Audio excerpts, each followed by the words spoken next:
Well, I'm at the Homestake Mine in Lead, South Dakota, and I thought I'd respond to the challenge to talk about what a creator means to me. So, wandering around the Black Hills for a day or two, and I pieced this together. So back in 2007, I started this YouTube channel.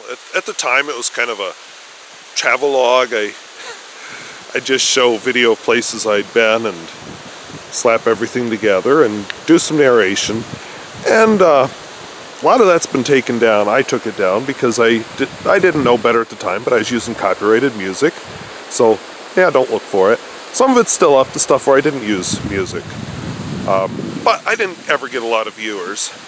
But then I entered a contest. It was a fountain pen contest. You're just supposed to display the use of Noodler's inks. And I won. One of the things I won was a prototype Noodler's Nippon set. So this is awkward. I'm not used to doing this in public. It was a prototype Noodler's Nippon set, which at the time, a lot of people in the fountain pen world were excited about, but hadn't been released yet. So I did a video on it. So that was my very first pen review, and suddenly I found a purpose to my channel. I still do a little travel. I'm in the Dakotas. Nobody ever sees them. I mean, behind me is Bridal Veil Falls and Spearfish Canyon in South Dakota. And yeah, it was really when I found that fountain pen focus that my channel took off. Of course, now I go back to my old videos and I sometimes think I don't even recognize that person anymore. I've changed a lot since I started doing this channel. That's been one of the big things that being a creator means to me, is I get to see that I've changed. There's that record there. I get to see the old me. Sometimes I don't recognize old me. Yeah, just a different me, for better or for worse. So that's just kind of interesting. I was watching one of my old videos where I was remarking about a sermon I'd just given. Well, that's not something I do anymore. So anyway, so I've seen personal changes, and obviously I'm still traveloguing because I'm here in Spearfish Canyon right in front of an old hydroelectric plant. Another thing that it's meant for me personally, rather than just consuming, because it's really easy to just sit and watch YouTube, maybe even criticize how this person did this on the YouTube video. It's a whole different animal when you actually start to produce videos and you start to see why things are done the way they are, and you start to see your own shortcomings and get a chance to really improve. But the biggest thing is I'm not just consuming, I'm producing, and people are finding value in what I'm producing, which brings me to my next topic.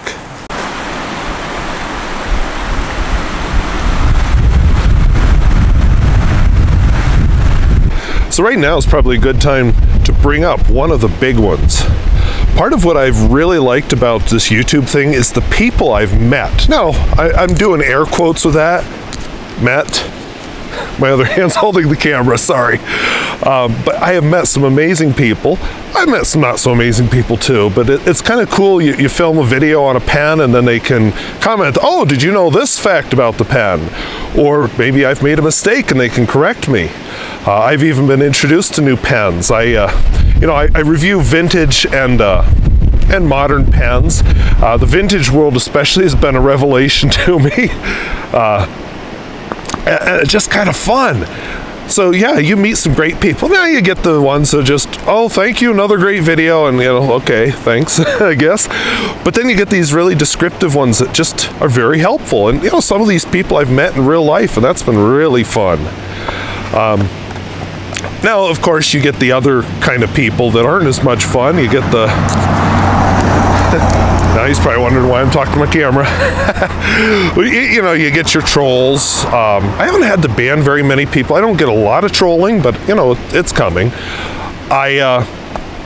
You more get those people that just are looking for a fight, or you can tell all they did was look at the title of the video and they're commenting on that.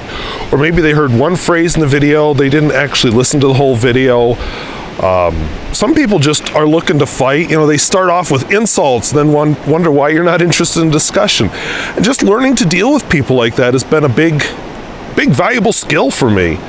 I tend toward nice. I can be firm if I need to in my classroom, but online I've always tried to be nice, and sometimes You know, being mean doesn't work online either, but just having a thick skin goes a long way.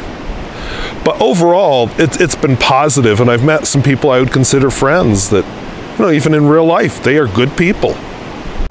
Okay, so another thing that being a creator has meant to me is just the chance to learn the technical aspects. Sorry, I thought I heard a car. The technical aspects of creating. Things like this, that I'm holding a camera and talking into it and talking there instead of over here where I can see my screen and see myself. When I started doing videos, it was handheld DSLR. Anyway, handheld camera, we'll go with that. A cheap digital camera, and it was all shaky cam and, you know, horrible. And I started learning to lean against things, to use a tripod. I always added the narration later because I just didn't, anything I added with that was awful. And then I got into this whole fountain pen thing. So I would talk into my iPad, and then I would hold the iPad in my left hand while I wrote with the right hand for writing samples, and you can just imagine the quality that was. So that wasn't so great. Now I advanced to using my DSLR. I have a Canon 5D Mark II. It's not brand new, but it's a nice camera. It makes very good video. Used that for a while. I used that for my writing samples and for me, so I'd have to do one at a time. And eventually I advanced to my current setup. I feel like this would work much better out in the wilderness, but it is what it is. Anyway, with my current setup, I've done 2 different sets. I now use a regular DSLR to film me. I use this camcorder that I'm recording this on, actually, to film the writing samples. It's on a right-angle tripod that looks down on it. And then I even have a microphone, Blue Yeti, not the one I'm using right now, obviously. And so I did that in the living room for a while till I got tired of it being in the living room all the time, and I moved it downstairs into the basement where I have some lights on and I use a green screen. So just kind of exciting to learn all these technical things. And then I'm learning to use the software. I'm learning to use, you know, different pieces of software, learning more about sound, video, exposure, the equipment I have, and again, addressing the camera, cutting out. Well, okay, that brings me to the presentation part, so maybe I'll save that for another setting. So, of course, another big one for me has been just the personal improvement. Things like, I haven't gotten rid of it, but I've gotten better at it. My nervous laughter that I just did is one I'm still working on. The eye contact is one I'm working on. I've improved a lot, but I'm still working on it. I just did one of the uhs. One of the big ones has been writing down some thoughts before I do this. You know, this whole video isn't spontaneous. It's not scripted, but it's not spontaneous. I have an outline. Admittedly not on my person right at the moment. It's where I parked way over there somewhere. This area here is closed to wheeled vehicles for the winter, so I walked back here a ways just to get this shot. But yeah, I have an outline, and I think it's been a big one just to get out. You know, I'm getting out. Why would I walk here if I weren't doing a YouTube video? So that's been a big one. It just gets me out a little bit more. You know, some of these driving videos, even the fountain pen videos, are forcing me to be a little bit social. It's just real personal improvement.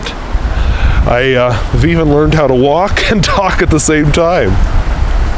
And, you know, part of it is just learning to deal. How do you deal with a troll? How do you deal with somebody who just isn't interested in the conversation and just wants to insult?